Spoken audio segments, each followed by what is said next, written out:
Welcome to the Warrior Marriage and Family Podcast. My name is Dr. Corey Gilbert, and I believe that your marriage and your family are worth fighting for. My goal is to empower you to fight for what matters most. This podcast is about you, your family, your marriage, and your children, and will include interviews and teaching on a biblical ethic on sexuality and gender. I want you to know that you're not alone, that others have walked down the same road, and there is victory. Let's get into today's episode. All right, building blocks of confidence. That's the title of this one? Yep.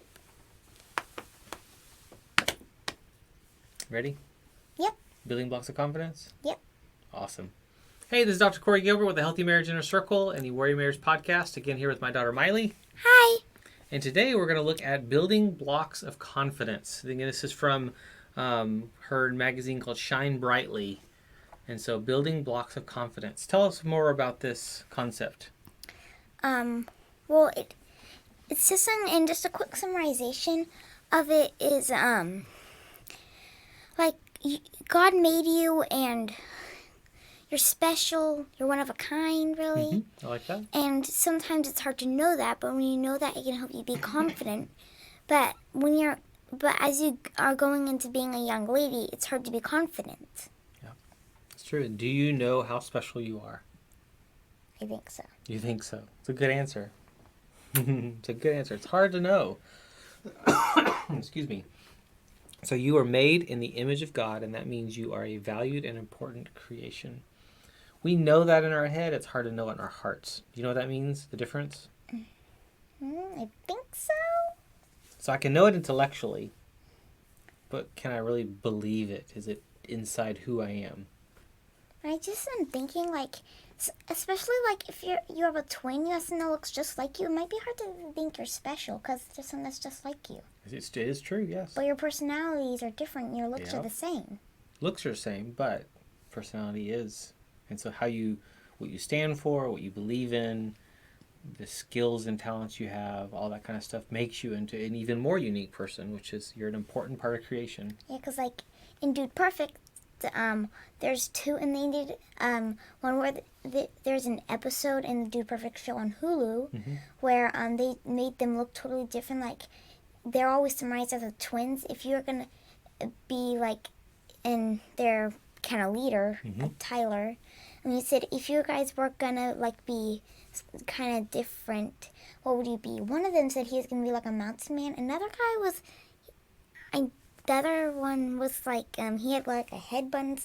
Headbun was more like an inside guy. Yeah. A man bun.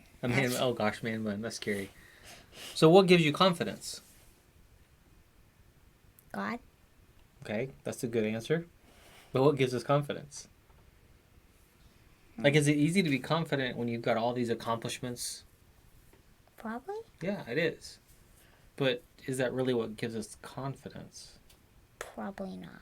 Okay. So we're going to look here at the building blocks of confidence. So actually some blocks, some key things that actually help you and I become more confident when we think about it this way or look at it in this way. The first one is... laugh at yourself. Sometimes all it takes to be confident is learning to laugh at yourself.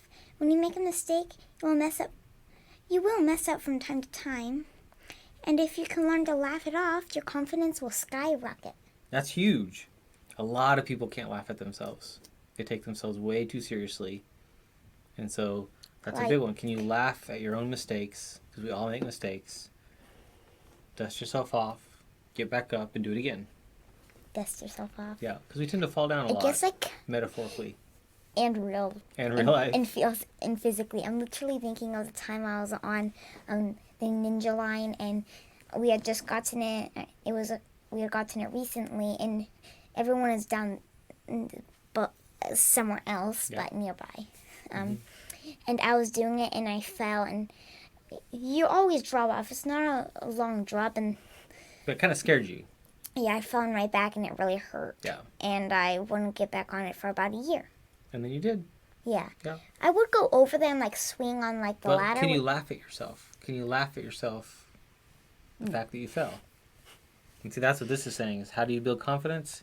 Gotta learn to laugh at yourself. I don't see how you can laugh at falling off a ninja line. We laughed at you. And that's one of those things about when you fall on your bike. You don't laugh in the moment. That's not necessarily right. But it's laughing at the fact that, oops, I goofed. Versus taking yourself so seriously. And that's one of the ways, again, that says to boost your confidence, skyrocket your confidence, is gotta be able to not take yourself so seriously. Second one, go to the source. What's that mean? Remember the true source of your confidence, God. He's the whole reason you can be confident in the first place. Because without him, you couldn't really do anything, so why should you be confident if you can't do it? Right. That sums it up right there. Good job. Yep. So go to the source. Go to our Creator. Third one, face your fears. I didn't do that for a year. That's hard. It's as easy as holding a spider or trying out for the soccer team. Start small and face the fears that hold you back. You can do it. I don't even want to do soccer. It's too much running. Yeah, it's okay. That's more of an example. So, but facing your fears is, if there's something you want to do, but you're afraid to take the risk, but you still want to do it, then you got to go through that fear to get to an accomplishment. Otherwise, it's like, I don't really want that much. So don't worry about it. Move on. Find something different. Yeah, so it's okay. Either one's okay. But to give up and you still want it, that's what it's saying. We need to have confidence when there's something, and being able to really feel what is God calling me to do or leading me to do, which is a hard one. Another one. This kind of leads into the next one. Try new things. New food, new activities, new habits, new hobbies, whatever it is. Try it.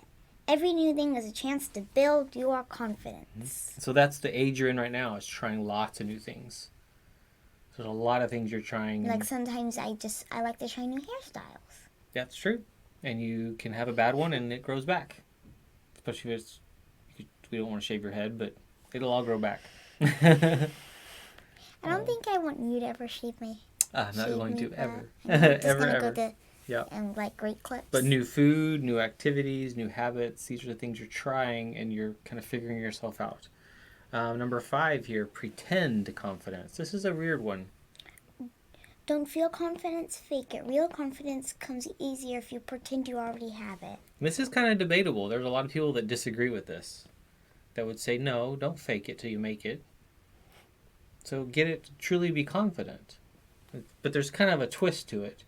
Part of just being able to be confident is this internal belief about can I or can't I. And if the default is I can't, then I can fake it all I want, but I'm not going to really be confident. Versus I'm actually going to try no matter what the result is. So even if I try out for that singing group and I fail, I tried and I probably had fun. Mm-hmm. There's a singing group I was wanting to be a part of in college. I tried out every year, 4 years, and I didn't get it every time. It was very difficult. But I was so focused on wanting to be a part of that group, and I wasn't good enough. And it's led to a different career. But it's a lot of these pieces that actually was important to me. And so that's important to pretend confidence can help you overcome, but only to a certain point. And then this next one, number 6, get comfy. Confident people are okay with being uncomfortable, so try to settle in and learn to be okay in uncomfy situations. You'll learn and grow a lot during those times. That was hard. It doesn't mean try and get comfy in a chair. Nope. It means get comfy in being uncomfortable and failing and in trying new things. And a lot of people today can't. If it doesn't come easy, they give up. If it's not something they accomplish immediately, they give up. And so being able to be someone that's going to try and try and try and practice and practice and practice is really, really important. So get comfortable with being uncomfortable. Really important. Put on someone else's glasses. What? What does that mean? I believe it means look through other people's eyes. That's right. If you're having a hard time feeling good about yourself, try to see yourself from someone else's point of view. What would that person say about you? Like, us. What do we say about you? You love me and I'm annoying. Both, yes, and... and so you have to decide what you're going to do with that information. What do your friends think about you? I hope they don't think I'm annoying. That's right. Which is back to the video we did before, last week, which was about the amount of time you spend with certain friends can hurt or help a relationship. But putting on someone else's glasses helps you see it through their eyes. It can give you some confidence. Like it can be a confidence boost. like sometimes some people like insist on playing a game that can really annoy people. Mm-hmm. And I think I sometimes kind of do like that, and am like that, and like the other day, when before this quarantine, Athena came over, and I really wanted to play a game I had played with Naomi, but she really wanted to do Legos. But we decided that we would just play Legos for a while, and then the game I wanted, we ended up actually playing Legos the whole time. Nice. That's very good for you. Good job. Yeah, that's actually allowing, especially the guest, to be the person to kind of dictate or to have a say in what's going to happen. Really, really good. I think it's also because she doesn't have as many Legos as us. Yeah. So, and it's almost every one of us, when we go to a friend's house, we're more interested in their toys than they are in their own toys, because that's what they always have, and vice versa. So when we go back and forth, that's why it's good to go back and forth.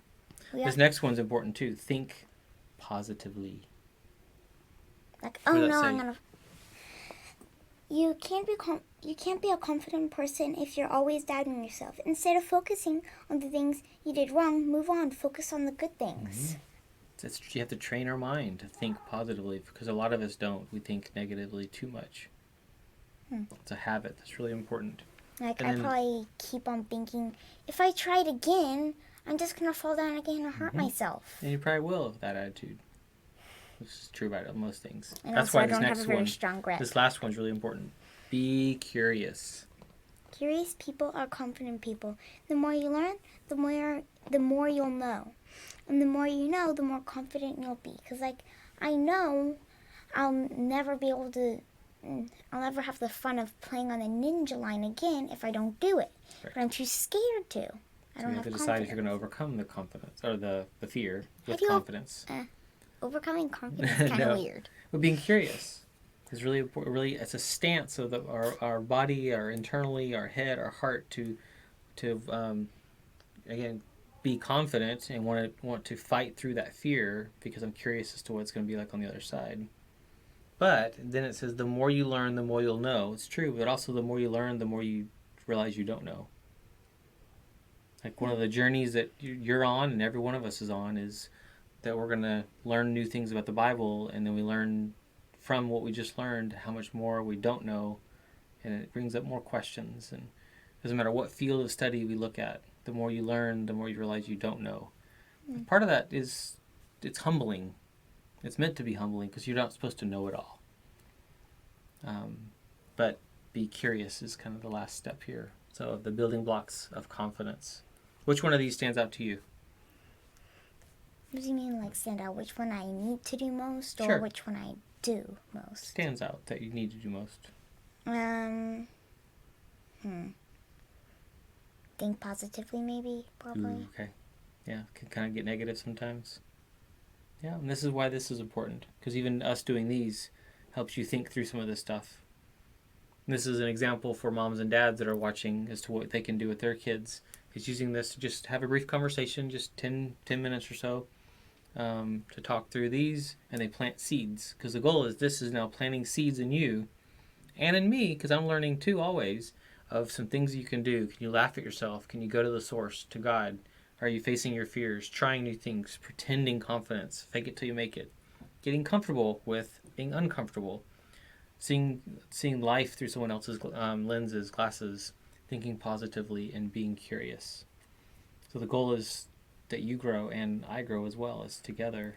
Because, like, we feel like, I feel like you're helping me, but I'm also helping you with these conversations. We're learning together. That's right. It's pretty awesome. We might be learning different things. Exactly. Like, as I've heard you say, you can have the same conversation 1,000,000 times, but each time they'll learn a different thing. They'll learn something different. That's right. Those are micro conversations.